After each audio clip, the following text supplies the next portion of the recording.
Tonight, a state lawmaker is vowing to reduce deaths of people living with serious mental illnesses. It is an issue that the I-Team's Erica Stapleton has been covering for years, and she joins us now with the push to close gaps in Arizona's mental health care system. Erica? Yeah, guys, State Senator Catherine Miranda made this proclamation after hearing story after story of families losing loved ones through gaps in Arizona's mental health care system. She's been working with a new group called Mad Moms, parents and loved ones who face hurdle after hurdle when it comes to helping someone in their own family get help when they're living with a serious mental illness, also called SMI. Some of the issues the Mad Moms bring up are a lack of long-term psychiatric hospital beds for people with the worst symptoms, or that care providers aren't providing enough resources.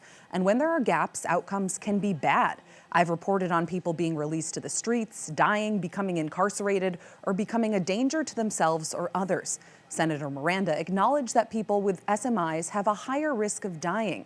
This afternoon, in front of her colleagues in the Senate, Senator Miranda turned to face the Mad Moms and vowed things would be different.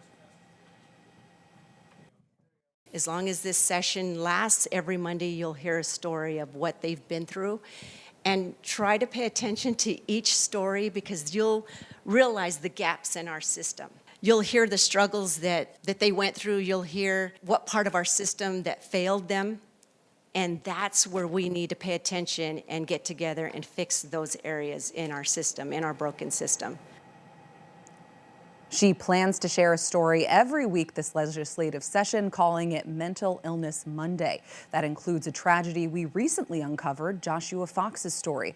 Josh died by suicide in prison last year after struggling with schizophrenia. Guys?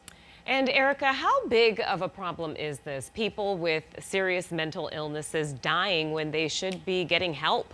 You know, this is something I've covered anecdotally before, and data is starting to emerge. Last year, Axis first published death trends when it comes to people receiving SMI benefits. The report said in 2022 there were more than 1,700 people in that category who died. Many were natural deaths, but others were listed as homicides, suicides, and accidents that shouldn't have happened.